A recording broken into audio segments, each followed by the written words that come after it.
ರಘುವೀರ, ತೆಗೆದುಕೊಳ್ಳಪ್ಪ ಮಾಂಗಲ್ಯವನ್ನ.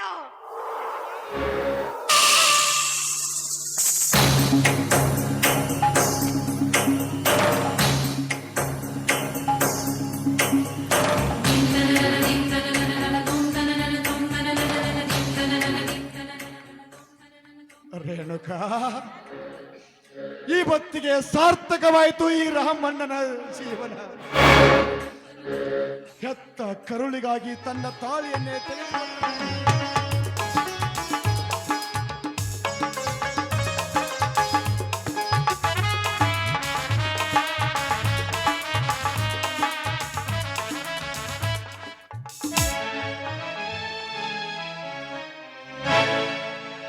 ಇದ ನೋಡಿ, ಈ ಮನೆಯ ದುಷ್ಟ ವಾತಾವರಣ ನಾನಿನ್ನು ಸಹಿಸಲಾರೆ. ಯಾವುದಾದ್ರೊಂದು ಇತ್ಯರ್ಥವಾಗಲೇಬೇಕು.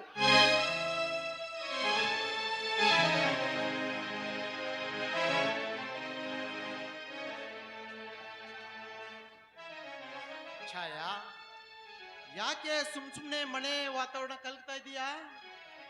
ಯಾವ ಕೊರತೆ ಆಗಿದೆ ನಿನಗೆ ಈ ಮನೆಯಲ್ಲಿ? ಯಾವುದು ಕೊರತೆ ಆಗಿಲ್ಲ ರೀ. ಅತ್ತೆ ಮಾವಂದಿರ ಕಾಟ, ಮೈದನ ನಾದಿನಿಯರ ಕಾಟ ಎಲ್ಲವನ್ನ ದಯಪಾಲಿಸಿಟ್ಟಿದ್ದೀರಿ ಪುಣ್ಯಾತ್ಮರು. ನಿಮ್ಮ ತಮ್ಮನ ದೃಷ್ಟಿಯಲ್ಲಂತೂ ನಾನೊಂದು ಕ್ಷೂದ್ರ ಜೀವಿಯಾಗಿದ್ದೇನೆ, ಗೊತ್ತಾ ನಿಮಗೆ? ಛಾಯಾ, ಇದೇ ಮನೆಯಲ್ಲಿ ಹುಟ್ಟಿ ಬೆಳೆದ ನನಗೆ ನನ್ನ ಮನೆಯವರ ಗುಣ ಅವಗುಣಗಳ ಬಗ್ಗೆ ಗೊತ್ತಿರಲ್ವೇನೆ? ನನ್ನ ದೃಷ್ಟಿಯಲ್ಲಿ ಸತ್ಯ ಜೀವಿಗಳಾಗಿರೋ ನನ್ನ ತಾಯಿ, ತಂದೆ, ತಮ್ಮ, ತಂಗಿ ಅದೇಗೆ ನಿನ್ನ ದೃಷ್ಟಿಯಲ್ಲಿ ಕ್ರೂರಿಗಳಾಗಿ ಕಾಣ್ತಾರೋ ನಾ ಕಾಣೆ. ಸರಿ ಆಯ್ತು, ನಿಮ್ಮ ದೃಷ್ಟಿಯಲ್ಲಿ ಅವರೆಲ್ಲ ಒಳ್ಳೆಯವರಾದ್ರೆ ನಾನೊಬ್ಳೆ ಕೆಟ್ಟವಳು ಅಂದಂತಾಯ್ತಲ್ಲ. ನೀವು ಹೀಗೆ ಹೇಳ್ತೀರಾ ಅಂತ ನನಗೆ ಮೊದಲೇ ಗೊತ್ತಿತ್ತು ರೀ. ಹಾವು ತನ್ನ ಹೊತ್ತಿನ ಕಡೆಗಂತೆ ಬೇರೆ ಕಡೆಗೆ ಜಾರೋದಕ್ಕೆ ಸಾಧ್ಯವೇ? ಮುಖ್ಯ ನಮ್ಮಪ್ಪನ ಮಾತು ಕೇಳಿ ನಾನ್ ನಿಮ್ಮನ್ನ ಮದುವೆಯಾಗಿ ತಪ್ಪಾಡ್ದೆ. ಈಗಲಾದ್ರೂ ಏನಾಯ್ತು?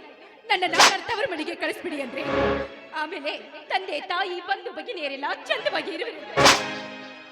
ಛಾಯಾ ಛಾಯಾ ಛಾಯಾ, ಆಫೀಸ್ನಲ್ಲಿ ದುಡಿದು ಇದೀಗ ತಾನೇ ಮನೆಗೆ ಬಂದಿದ್ದೀನಿ. ಇಂಥ ಸಮಯದಲ್ಲಿ ನೀನು ನನ್ನ ತಲೆ ಕೆಡಿಸಬೇಡ. ನೋಡು, ಇನ್ನು 2 ವರ್ಷ ಈ ಮನೆಯ ವಾತಾವರಣಕ್ಕೆ ಹೊಂದಿಕೊಂಡು ಹೋಗು. ಅಷ್ಟರಲ್ಲಿ ನನ್ನ ತಮ್ಮ ರಘುವೀರನ ಶಿಕ್ಷಣ ಮುಗಿದು ಅವನಿಗೂ ಒಂದು ನೌಕರಿ ಅಂತ ಸಿಕ್ಬಿಟ್ರೆ ನಿನ್ನಿಚ್ಛೆ ಅವನು ಕೂಡ ಬೇರೆ ಆಗೋದಕ್ಕೆ ಒಪ್ಕೊಳ್ತಾನೆ. ಅಲ್ಲಿವರೆಗೂ ಸ್ವಲ್ಪ ಶಾಂತಿ ತಾಳು ಚಿನ್ನ. ನಿಮ್ಮ ಬಣ್ಣದ ಮಾತು ನನಗೆ ಬೇಕಾಗಿಲ್ಲ. ಸರಿ ರಾಜಿ, ನೀವು ನನ್ನ ಮನ ತೃಪ್ತಿಪಡಿಸೋದಾದ್ರೆ 2ರಲ್ಲೊಂದಾಗ್ಲೇಬೇಕು. ಈ ಮನೆಯವರೆಲ್ಲ ನಾ ಹೇಳಿದಂತೆ ಕೇಳಿಕೊಂಡು ಬಿದ್ದಿರಬೇಕು. ಇಲ್ಲವಾದ್ರೆ ಈ ಮನೆ ಬಿಟ್ಟು ಹೊರಗೆ ಹೋಗ್ಬೇಕು. ಛಾಯಾ, ಅಶಾಂತತೆಯ ಅಪಸ್ವರ ನುಡಿಸೋದು ಒಳ್ಳೆಯದಲ್ಲ. ನಿನಗೆ ಎಚ್ಚರಿಕೆ ಕೊಡ್ತಾ ಇದ್ದೀನಿ. ನಾನು ಹೇಳಿದ ಹಾಗೆ ಕೇಳಬೇಕಾದದ್ದು ನಿನ್ನ ಕರ್ತವ್ಯ, ನಿನ್ನ ಧರ್ಮ ಕೂಡ. ನಾನು ಅದಕ್ಕೆ ಅಲ್ಲ ಅಂದನೇನಿದ್ರಿ. ನಿಮ್ಮೊಬ್ಬರ ಆಜ್ಞೆಯನ್ನ ಮಾತ್ರ ಪಾಲಿಸೋಕೆ ನಾನ್ ರೆಡಿ. ಆದ್ರೆ ಈ ಮನೆಯ ಹಿರಿಯ ಕಿರಿಯರು ಎಲ್ಲರ ಹೇಳಿಕೆಯಂತೆ ಮರೆಯೋದಕ್ಕೆ ನಾನು ಈ ಮನೆಗೆ ದಾಸಿಯಾಗಿ ಬಂದಿಲ್ಲ ರೀ. ನಮ್ಮಪ್ಪ ಶ್ರೀಮಂತ, ಕೇಳಿದಷ್ಟು ವರದಕ್ಷಿಣೆನ ಬಿಸಾಕಿದ್ದಾರೆ. ನನ್ನನ್ನ ಮಹಾರಾಣಿ ಹಾಗೆ ನೋಡಿಕೊಳ್ಳೋ ಸಾಕಷ್ಟು ಮಣಿತನಗಳು ನನಗೆ ಸಿಗಬಹುದಾಗಿತ್ತು. ಆದ್ರೆ ಗುಣವಂತರು ಅಂತ ಮರಳಾಗಿ ನಿಮ್ಮ ಭಿಕಾರಿಗಳ ಮನೆಗೆ ನನ್ನನ್ನ ಕೊಟ್ಟು ತಪ್ಪು ಮಾಡಿದ್ದಾರೆ ನನ್ನ ತಂದೆ.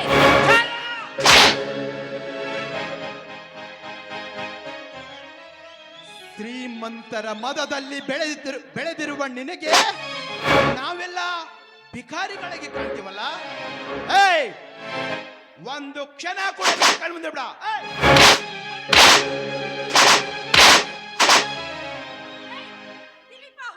ಯಾಕೋ ಈ ರೀತಿ ಭೂತ ಬಡದವರ ಹಾಗೆ ಮಾಡ್ತಾ ಇದ್ಯಾ? ಏನಾಗಿದೆ ನಿನಗೆ? ಆಗೋದೆಲ್ಲ ಆಗೋಗಿದೆ ಅಮ್ಮ, ಆಗೋದೆಲ್ಲ ಆಗೋಗಿದೆ. ಮತ್ತೆ ಯಾಕಮ್ಮ ನನ್ನ ರೇಗಿಸ್ತೀಯ ನೀವು? ಈ ಮನೆಯಲ್ಲಿ ಹಿರಿಯರು ಎಂದು ಕಲಿಸಿಕೊಳ್ಳುವ ನೀವೆಲ್ಲ ರಾಕ್ಷಸರಾಗಿದ್ದೀರಿ ನನ್ನ ಪಾಲಿಗೆ.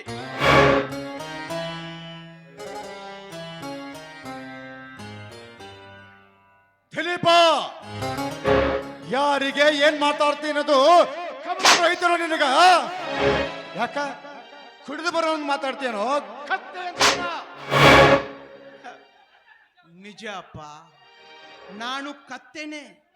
ನಾನು ಕತ್ತೆ ಆಗಿದ್ದರಿಂದಲೇ ಇದುವರೆಗೂ ನೀವು ಹೇಳಿದ ಹಾಗೆ ಜೀವನ ಸಾಗಿಸಿದೆ.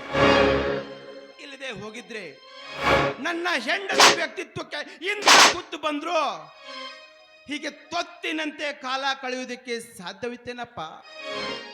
ಅಪ್ಪ, ನೀವು ಈ ಮನೆಗೆ ಹಿರಿಯರು. ಆದರೆ ಒಬ್ಬ ಹಿರಿಯನಲ್ಲಿ ಇರಬೇಕಾಗಿರ್ತಕ್ಕಂಥ ನ್ಯಾಯ ಗುಣ ಸ್ವಲ್ಪ ಆದ್ರೂ ನಿಮ್ಮಲ್ಲಿದೇನಪ್ಪ? ಅಯ್ಯೋ ದೇವರೇ, ಪ್ರಶಾಂತತೆಯ ಕ್ಷೀರ ಸಾಗರದಲ್ಲಿ ಕೊನೆಗೂ ಹುಟ್ಟಿಕೊಂಡು ಬಿಟ್ಟಿದೆ ಈ ಬಿರುಗಾಳೆ. ಹುಟ್ಟಿಕೊಂಡು ಬಿಟ್ಟಿದೆ. ದಿಲೀಪ, ಸಾರ ವಿಚಾರ ಮಾಡ್ಲಾರ್ದೆ ಈ ರೀತಿ ಮಾತನಾಡಿ ಹಡೆದವರ ಮನಸ್ಸನ್ನು ನೋಯಿಸ್ಬೇಡವೋ, ಹಡೆದವರ ಮನಸ್ಸನ್ನು ನೋಯಿಸ್ಬೇಡ. ದಿಲೀಪ, ಈ ಮನೆಯಲ್ಲಿ ಯಾರು ಕೂಡ ನಿನ್ನ ಹೆಂಡತಿಗೆ ಏನು ಅನ್ನೋದಿಲ್ಲ. ಒಂದು ಪೀಳೆ ಕೂಡ ಇವರಿಗೆ ಎದುರಾಡೋದಿಲ್ಲ. ಬೇಕಾದ್ರೆ ಜಯಾಳನ್ನ ಕೇಳಿ ನೋಡು, ಕೇಳಿ ನೋಡು. ನನ್ನನ್ನೇ ಕಮ್ಮ ಕೇಳ್ತಾರೆ, ನಿಮ್ಮನ್ನೇ ಕೇಳಿ. ನನ್ನನ್ನೇ ಕೇಳಿ ತಿಳಿದುಕೊಳ್ಳೋದಕ್ಕೆ ನಾಡ್ಯಾರು ಅವರಿಗೆ? ಛಾಯಾತಾಯಿ, ನೀನಿನ್ನು ಸಣ್ಣವಳಲ್ಲ, ಸಣ್ಣವಳು. ನಿನ್ನ ಕೈ ಮುಗಿದು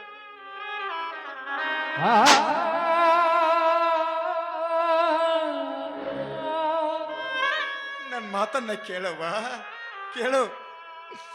ಹಾಲು ತುಂಬಿದ ಕೊಡದಾಗ ಒಂದೇ ಒಂದು ಹರಳು ಉಪ್ಪು ಹಾಕಿದ್ರ 1 ನಿಮಿಷದಲ್ಲಿ ಹಾಲೆಲ್ಲ ಕೆಟ್ಟು ಹೋಗುತ್ತದೆ.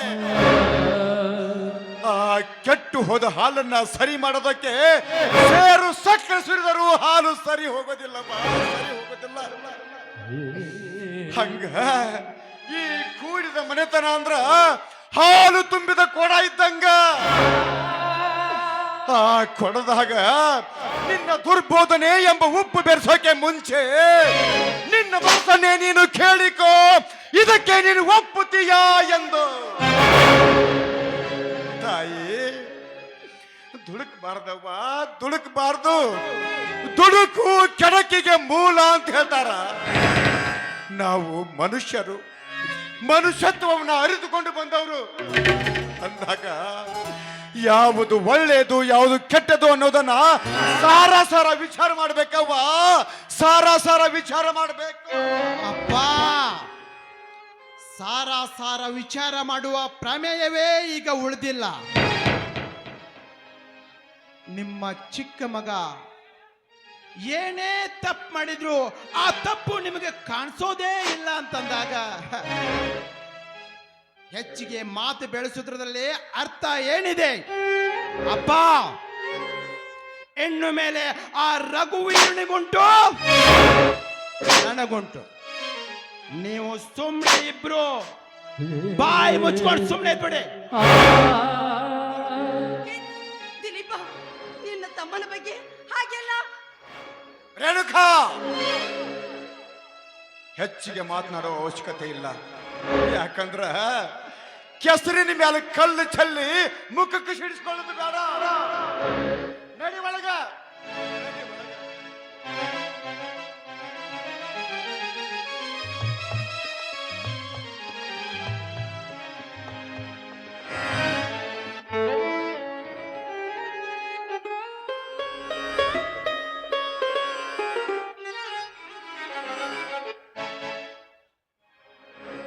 ರೀ, ನಿಮ್ಮ ಮನೆಯವರ ಸ್ವಭಾವ ಹೇಗೆ ಅಂತ ಈಗಲಾದ್ರೂ ಅರ್ಥ ಆಯ್ತಲ್ಲ ನಿಮಗೆ?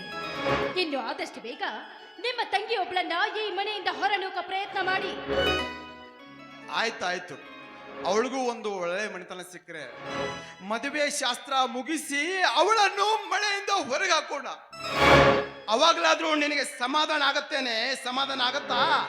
ರೀ, ಅಲ್ರಿ, ಯಾಕ್ರಿ ಬೇರೆ ಕಡೆ ಹೊರ ನೋಡೋದಕ್ಕೆ ಹೋಗ್ತೀರಾ? ಹೇಗೋ ನಿಮ್ಮ ಮಿತ್ರ ರಂಜನ್ ಇದ್ದಾನಲ್ಲ, ಅವನಿಗೆ ಕೊಟ್ಬಿಡಿ. ಅಲ್ವೇ, ಹೇಳಿ ಮಾಡಿಸಿದ ಉಡಾಳ ಅವನು. ಇತ್ತಿತ್ಲಾಗೆ ಕುಡಿಯೋದನ್ ಬೇರೆ ಕಲ್ತಿದ್ದಾನಂತೆ.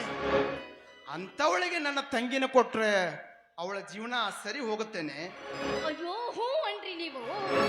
ತಮ್ಮ ಜೀವನದ ಅರಿವೇ ತಮಗಿಲ್ದಾಗ ತಂಗಿಗಾಗಿ ಚಿಂತೆ ಮಾಡ್ತಾ ಇದ್ದಾರೆ ದೊಡ್ಡ ಮನುಷ್ಯರು. ಅಲ್ಲಿ ಗಳಿಸಿದ ದುಡ್ಡನ್ನೆಲ್ಲ ತಂಗಿ ತಮ್ಮ ಅಂತ ಹಾಳು ಮಾಡ್ತಾ ಕೂತು ಬಿಟ್ರೆ ಮುಂದೆ ಹುಟ್ಟಿ ಬರೋ ನಿಮ್ಮ ಮಕ್ಕಳ ಜೀವಿತದ ಗತಿ ಹೇಗೆ ಅಲ್ವಾ? ಸ್ವಲ್ಪ ತಲೆಯಲ್ಲಿ ತುಂಬಿಕೊಡ್ರಿ ನೀವು. ಆಯ್ತು ಕಣೆ, ತುಂಬ್ಕೋತೀನಿ ನೋಡೋ. ಇದರಿಂದ ಎಲ್ಲ ಕೇಳ್ಬಿಟ್ಟು ತಲೆ ಚಿಟ್ಟು ಹಿಡಿದಿದೆ. ಸ್ವಲ್ಪ ಜಂಡು ಬಾಂಬ್ ಹಚ್ಚಿ ಚಿಕ್ತಿಯೇನೆ. ಹ್ಞೂನ್ರಿ.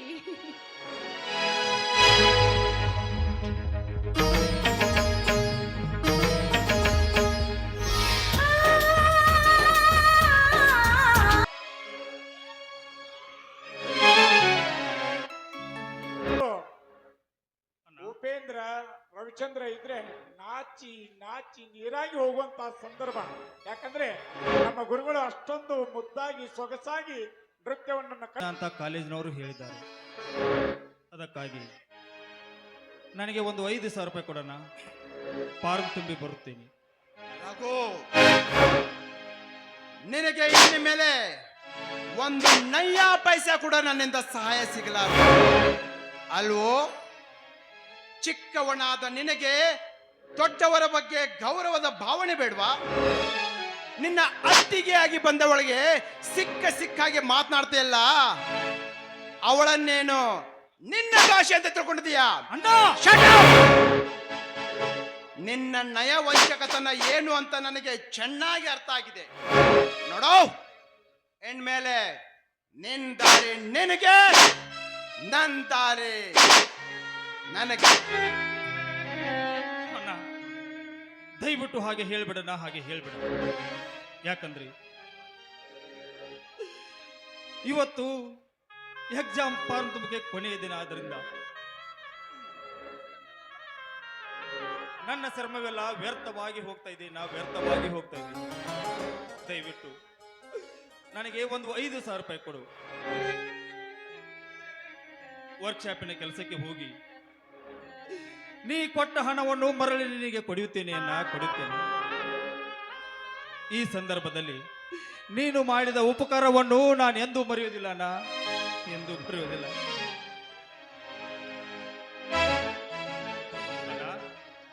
ಅಣ್ಣ, ಪ್ರತಿ ತಿಂಗಳು ಮೋಜು ಮಸ್ತಿ ಪಾರ್ಟಿ ಗಿಟಿ ಅಂತ ಸಾವಿರಾರು ರೂಪಾಯಿ ಖರ್ಚು ಮಾಡ್ತೀಯ.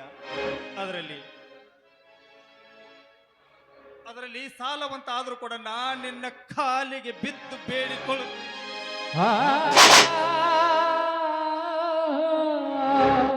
ಇದ ನೋಡಿ, ನಿಮ್ಮ ತಮ್ಮನಿಗೆ ಧನ ಸಹಾಯ ಮಾಡೋದನ್ನ ನಾನು ಎಂದಿಗೂ ಸಹಿಸಲಾರೆ. ಹಾಗಿದ್ರೆ ಮೊದಲು ನನ್ನ ತಮ್ಮನಿಗೆ ಕಳಿಸ್ಕೊಟ್ಬಿಡಿ. ನನಗೆ ಅವಮಾನ ಮಾಡಿದ ವೈರಿಗೆ ಧನ ಸಹಾಯ ಮಾಡೋದನ್ನ ನಾನು ಎಂದಿಗೂ ಸಹಿಸಲಾರೆ. ಹತ್ತಿಗೆ ಸಾಕು ಮಾಡಬಾಯಿ, ನಿನ್ನ ಕುಟುಲ ದುರ್ಬೋಧಿ. ದೇವರಂತ ನನ್ನ ಮನಸ್ಸು ಹಾಳಾಗುವುದಕ್ಕೆ ನೀನೇ ಕಾರಣ ಎಂಬುದು ನನಗೆ ಚೆನ್ನಾಗಿ ಗೊತ್ತು.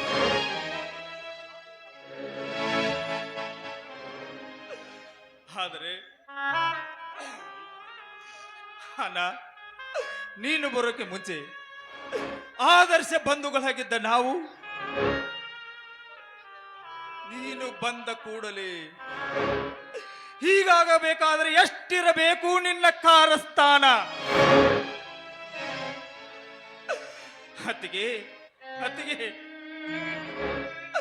ಅಣ್ಣ ತಮ್ಮರ ಮಧ್ಯ ಕಲಹ ಹುಟ್ಟಿಸುವುದನ್ನು ಕಂಡು ನನ್ನ ಮನಸ್ಸಿಗೆ ತುಂಬಾ ಬೇಸರವಾಗಿದೆ ಕಣೆ.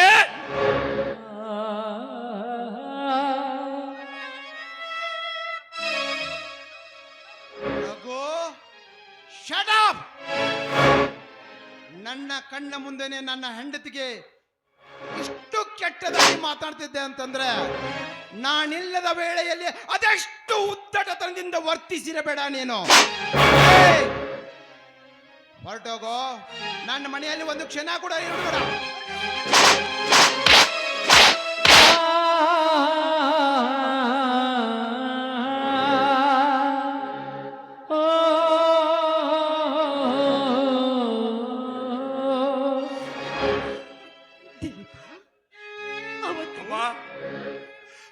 ಅಣ್ಣನಿಂದ ಸಿಕ್ಕ ಪ್ರತಿಫಲ ಇದೆಯೇನಮ್ಮ? ದಿಲೀಪ, ಅವತ್ತು ನಿನ್ನ ತಮ್ಮನ ಶಿಕ್ಷಣವನ್ನು ಪೂರ್ತಿ ಮಾಡುವುದಕ್ಕೋಸ್ಕರವಾಗಿ ಅಮ್ಮ ಧನ ಸಹಾಯ ಮಾಡ್ತೀನಿ ಅಂತ ಅವತ್ತು ನೀನು ನನಗೆ ಮಾತು ಕೊಟ್ಟಿದ್ದೆ ಅಲ್ವೇ? ಅದಕ್ಕೋಸ್ಕರವಾಗಿ ಇವತ್ತು ನಿನ್ನ ತಮ್ಮ ನಿನ್ನ ಎದುರುಗಡೆ ನಿಂತು ಸಾಲದ ರೂಪದಲ್ಲಿ ಕೇಳ್ತಾ ಇದ್ದಾನು. ಅವನಿಗೆ 5,000 ಹಣವನ್ನು ಕೊಟ್ಟು ಬಿಡು ದಿಲೀಪ. ಆಪತ್ ಕಾಲದಲ್ಲಿ ಆಪ್ತ ಬಂಧುವಾಗಿ ನೀನೇ ಕೊಡದೆ ಹೋದ್ರೆ ಬೇರೆ ಯಾರಪ್ಪ ಕೊಡ್ತಾರೆ? ಅಮ್ಮ, ಇಂದಿನಿಂದ ಇವನು ನನ್ನ ಬಂಧುವಲ್ಲ, ನನ್ನ ಕಡು ವೈರವನು. ನೋಡು, ನಾನ್ ಸತ್ತು ಒಂದು ನಯ್ಯ ಪೈಸೆ ಕೂಡ ಅವಳಿಗೆ ಸಿಗೋದಿಲ್ಲ. ಅಮ್ಮ, ನಿನಗೆ ನಿನ್ನ ಚಿಕ್ಕ ಮಗಳ ಮೇಲೆ ಅಷ್ಟೊಂದು ವಾತ್ಸಲ್ಯವಿದ್ದರೆ ಎಲ್ಲಿಯಾದರೂ ಹೋಗಿ ಭಿಕ್ಷೆ ಬೇಡಿ ತಂದು ಕೊಡಮ್ಮ ಹಣ. ನನ್ನ ದುಡಿಮೆಯ ಕೂಳು ತಿಂದು ಸೊಕ್ಕು ಬಂದಿದೆ ಅವನಿಗೆ, ಸೊಕ್ಕು. ಹೌದಪ್ಪ, ಹೌದು. ನಿನ್ನ ದುಡಿಮೆಯ ಕೂಳು ತಿಂದು ಇವನಿಗೆ ಸೊಕ್ಕು ಬಂದಿದೆ, ಸೊಕ್ಕು. ಏ ದಿಲೀಪ, ನಿನ್ನದು ಅಂತ ಎದೀಪಿಸಿ ಹೇಳೋ ನೀನು. ನಿನ್ನ ದುಡಿಮೆಯ ಬರಿಬಿಡಿಯ ಪುಟವನ್ನಾದ್ರೂ ಒಂದು ಸಾರಿ ಬಿಚ್ಚಿ ನೋಡು. ನಿನ್ನ ದುಡಿಮೆಗೆ ಯಾರ ಪ್ರತಿಫಲ ಇದೆ ಅನ್ನೋದು ಗೊತ್ತಾಗ್ತೈತಿ. ಹುಚ್ಚಪ್ಪ, ನೀನು ನೌಕರಿ ಸಿಗೋದಕ್ಕೆ ನಿನ್ನ ಶಾಲೆಗೆ ಈ ರಘುಬೀರ ಎಷ್ಟು ಕಷ್ಟಪಟ್ಟ. ತನ್ನ ಶಿಕ್ಷಣವನ್ನು ಅರ್ಥ ಮಾಡಿಕೊಂಡು ವರ್ಕ್ಶಾಪ್ನಲ್ಲಿ ಹಮಾಲಿ ಮಾಡಿ ನಿನಗೆ ಹಣ ಕಳಿಸಿಕೊಟ್ಟ. ಅದರ ಉಪಕಾರನ ಸ್ವಲ್ಪ ಆದ್ರೂ ಸ್ಮರಿಸಬಾರ್ದೇನೋ ಹುಚ್ಚಪ್ಪ. ನಿನ್ನಂತ ಉಪಕಾರಿಗಡಿ ಮನುಷ್ಯನಿಗೆ ನನ್ನ ಮಗ ಅಂತ ಹೇಳಿಕೊಳ್ಳಕ್ಕೆ ನನಗೆ ನಾಚಿಕೆ ಆಗ್ತೈತೆ. ಸಾಕ್, ಸುಮ್ನಿರಪ್ಪ, ಕಂಡಿದ್ದೀನಿ. ಏ ಛಾಯಾ, ಇವ್ರ ಜೊತೆಗಿದ್ರೆ ತಲೆ ಕೆಟ್ಟು ಹೋಗುತ್ತೆ. ನಾನ್ ಸ್ವಲ್ಪ ರಂಜನ್ ಮನೆಗೆ ಹೋಗಿ ಬರ್ತೀನಿ. ಮನೆ ಕಡೆ ಸ್ವಲ್ಪ ನಿಗಾ ಇಟ್ಟಿರೋ.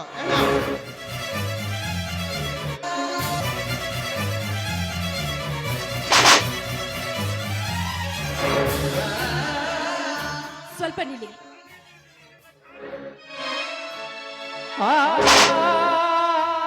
ಸರಿ ಆಚೆ ಭಿಕಾರಿ. ನೋಡಿ, ಚಿಕ್ಕ ಮಗನ ಮೇಲಿದ್ದ ವಾಸ್ತಲ್ಯಕ್ಕಿಂತ ಮಣಿಯಲ್ಲಿದ್ದ ಯಾವುದಾದರೂ ವಸ್ತುನ ಮಾರಿ ಅವನಿಗೆ ಫಾರ್ಮ್ ತುಂಬೋದಕ್ಕೆ ಹಣ ಕೊಟ್ಟಿಗಿಟ್ಟಾರು. ಚೆನ್ನಾಗಿ ತಿಳಿಸ್ಬಿಟ್ಟು ಹೋಗ್ರಿ. ಸರಿ ಸರಿ ಅಪ್ಪ, ನಾನಿಲ್ಲದ ಸಮಯ ಸಾಧಿಸಿ ನನ್ನ ಮನೆಯಲ್ಲಿರುವ ಯಾವುದಾದ್ರೂ ವಸ್ತುವನ್ನು ನೀವೇನಾದ್ರೂ ಮಾರಿ ಇವನಿಗೆ ಸಹಾಯ ಮಾಡಿದ್ರೆ ಆ ಹಣಮಪ್ಪನ ಆಣೆಗೆತ್ತಿ ನಿನಗ. ಬರ್ತೀನಿ ನಾನು.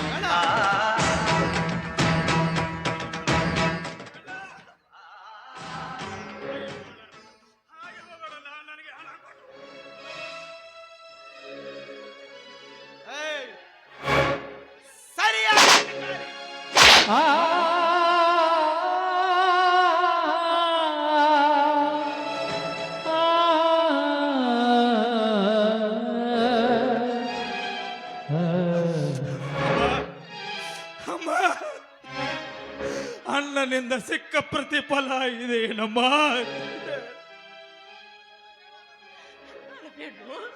ಅಳಬೇಡುವ ರಘುವೀರ, ನೀನು ಈ ರೀತಿ ಆದ್ರೆ ನನ್ನ ಹೊಟ್ಟೆಯಲ್ಲಿ ತುಂಬಾ ಸಂಕಟ.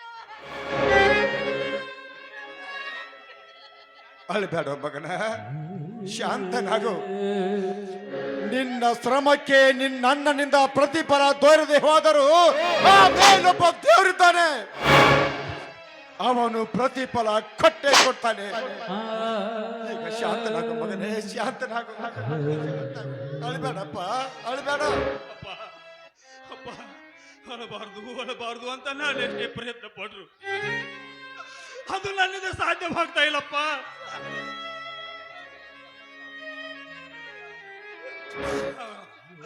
ಈಗ ನಾನೆಂತ ತಪ್ಪ ಮಾಡಿದ್ದೀನಿ ಎಂದು ಈ ರೀತಿ ಅಪವಾದವನ್ನು ಹೊರಿಸಬೇಡಪ್ಪ, ಹೊರಿಸಬೇಡ. ಅಪ್ಪ, ನೀನಾದರೂ ನನಗೆ ಒಂದು 5,000 ರೂಪಾಯಿ ಕೊಡಪ್ಪ. ದಯವಿಟ್ಟು ಇಲ್ಲ ಅನ್ಬೇಡಪ್ಪ. ಯಪ್ಪ, ನಿನ್ನಂತ ಜಾಣ ಮಗ ನನ್ನಂತ ದರಿದ್ರನ ಹೊಟ್ಟಾಗ ಆ ದೇವರು ಹುಟ್ಟಿಸಬಾರ್ದಾಗಿದ್ದಪ್ಪ,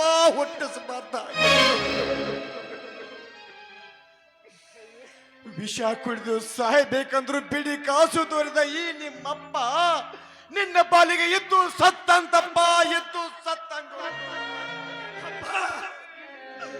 ನೀನೇ ಹೀಗಂದ್ರೆ ನನಗೆ ಯಾರು ಗತಿಯಪ್ಪ, ನನಗೆ ಯಾರು ಗತಿ? ಅಪ್ಪ, ಹೇಗಾದರೂ ಮಾಡಿ ಯಾರ ಹತ್ರನಾದರೂ ಒಂದು 5,000 ರೂಪಾಯಿ, ಒಂದು 5,000 ರೂಪಾಯಿ ಕಿಸಿದು ಕೊಡಪ್ಪ. ಅಲ್ಲಿವರೆಗೆ ನಾನಿನ್ನ ಪಾದ ಬಿಟ್ಟು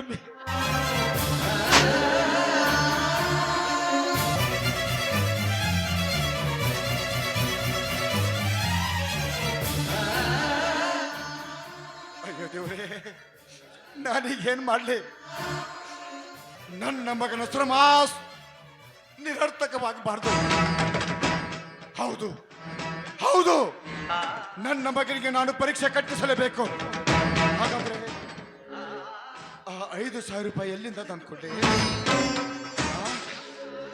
ಈ ಮನೆಯಲ್ಲಿರೋ ಯಾವ ವಸ್ತುನು ಮಾರ್ಕೂಡ್ದು ಅಂತ ಹಿರಿಯ ಮಗ ಆಣೆ ಇಟ್ಟು ಹೋಗಿದ್ದಾನೆ. ಅಂದ್ಮೇಲೆ ನಾನೀಗೇನ್ ಮಾಡ್ಲಿ? ಎಲ್ಲಿಂದ ತರಲಿ ಹಣನ? ಈ ಮನೆಯಲ್ಲಿ ನನ್ನದು ಎನ್ನುವ ಸ್ವಂತ ವಸ್ತು ಯಾವುದಿದೆ ಮನೆಯಲ್ಲಿ?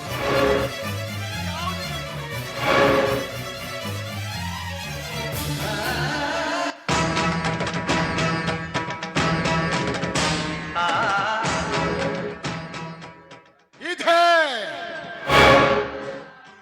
ಈ ಮನೆಯಲ್ಲಿ ನನ್ನದು ಎನ್ನುವ ಸ್ವಂತ ವಸ್ತು ಈ ಮನೆಯಲ್ಲಿ ಇನ್ನೂ ಒಂದು ಇದೆ. ಅದನ್ನ ಮಾರಿ ನನ್ನ ಮಗನನ್ನ ಪರೀಕ್ಷೆ ಕಟ್ಟಿಸಬೇಕು. ಹೌದು, ಅದೇ ಯೋಗ್ಯ, ಅದೇ ಯೋಗ್ಯ. ರೇಣುಕಾ,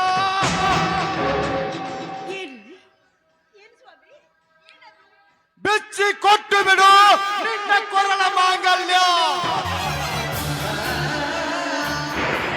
ಅದನ್ನೇ ಮಾರಿ ನನ್ನ ಮಗ ಪರೀಕ್ಷೆ ಕಟ್ಟಿಕೊಳ್ಳಲಿ. ಹೌದು ಹೌದು.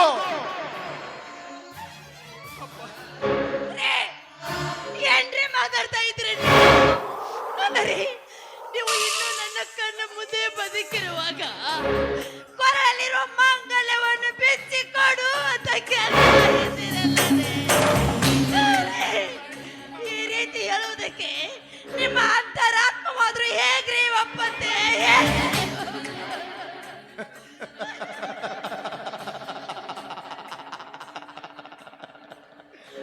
ಹುಚ್ಚಿ, ನಿನ್ನ ಮಾಂಗಲ್ಯದ ಅಧಿಪತಿಯಾದ ನಾನು ನನ್ನ ಆತ್ಮ ಮಾಂಗಲ್ಯವನ್ನೇ ನಿನ್ನ ಕೋಣೆಯಲ್ಲಿ ಕಟ್ಟಿರುವಿನಿ ಅಂದಾಗ ಈ ಚಿನ್ನದ ಚೂರಿಂದ ನಿನಗೆ ಏನಾಗಬೇಕಾಗಿದೆ? ಬೆಚ್ಚಿಕೊಟ್ಟು ಬಿಡುವ ತಾಳಿನ. ಯಾಕಂದ್ರ ಈ ದೇಶದ ತಾಯಿಯೊಬ್ಬಳು ತನ್ನ ಮಗನ ಶಿಕ್ಷಣಕ್ಕಾಗಿ ತನ್ನ ಮಾಂಗಲ್ಯವನ್ನೇ ಬಿಚ್ಚಿಕೊಟ್ಟಳು ಎನ್ನುವ ಈ ನಿನ್ನ ಕೀರ್ತಿ ಅಜರಾಮರವಾಗಲೇ, ಅಜರಾಮರವಾಗಲೇ. ಕೊಟ್ಟು ಬಿಡುವ ತಾಳಿನ. ಅದನ್ನೇ ಮಾರಿ ನನ್ನ ಮಗ ಪರೀಕ್ಷೆ ಕಟ್ಟಿಕೊಳ್ಳಲಿ, ಪರೀಕ್ಷೆ ಕಟ್ಟಿಕೊಳ್ಳಲಿ.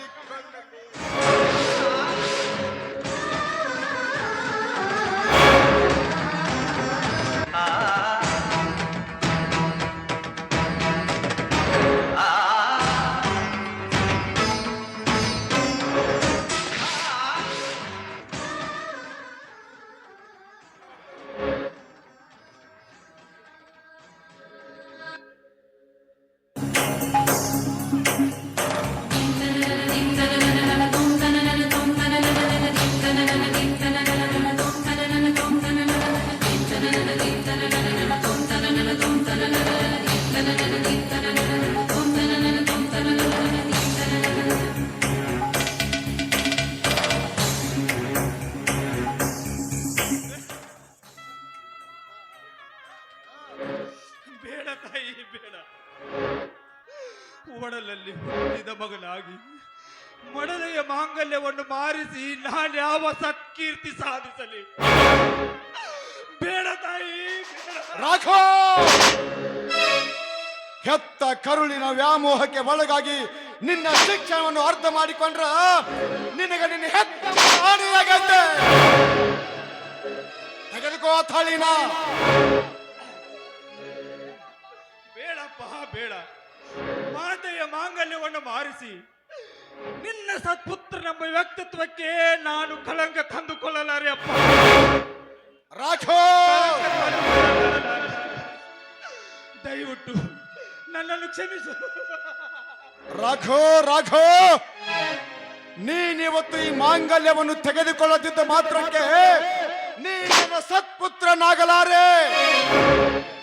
ನೀನು ಇವತ್ತು ತಗೊಳ್ಳೋ ಈ ಮಾಂಗಲ್ಯಕ್ಕೆ ಪ್ರತಿಯಾಗಿ ನೀನೊಬ್ಬ ದೊಡ್ಡ ಅಧಿಕಾರಿಯಾಗಿ ಬಂದು ಎಂದು ರತ್ನ ಮಾಂಗಲ್ಯವನ್ನು ಮಾಡಿಸಿಕೊಂಡು ಬಂದು ನಿನ್ನ ತಾಯಿಯ ಕೊರಳಲ್ಲಿ ಕಟ್ಟಿಸುವೆಯೋ ಅಂದೇ ಹೇಳಿಕೊಳ್ಳುವೆ ನೀ ನನ್ನ ಸತ್ಪುತ್ರ ಎಂದು.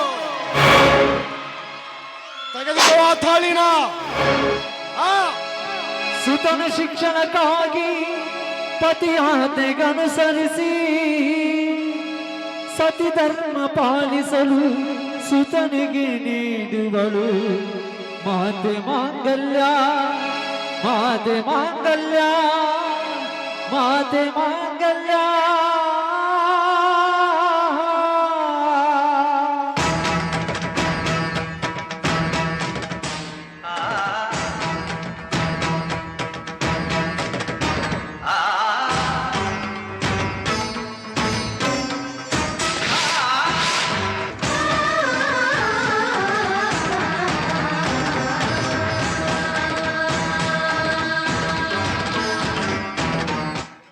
ರಘುವೀರ, ತೆಗೆದುಕೊಳ್ಳಪ್ಪ ಮಾಂಗಲ್ಯವನ್ನ.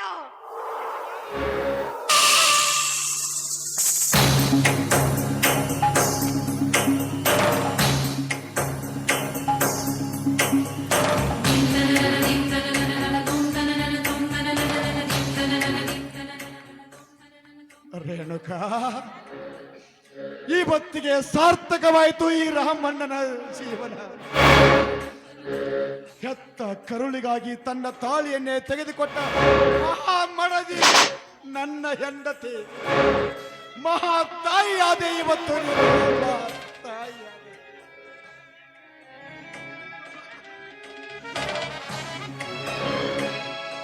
ಪಿತನ ತ್ಯಾಗವನರಿತು ಮಾತೆ ಮಮತೆಯನರಿತು ಸತ್ಪುತ್ರ ನೀನಾಗಿ ಅಶಿಕ್ಕರದಿ ತರಬೇಕು ರತ್ನ ಮಾಂಗಲ್ಯ, ರತ್ನ ಮಾಂಗಲ್ಯ, ರತ್ನ ಮಾಂಗಲ್ಯ.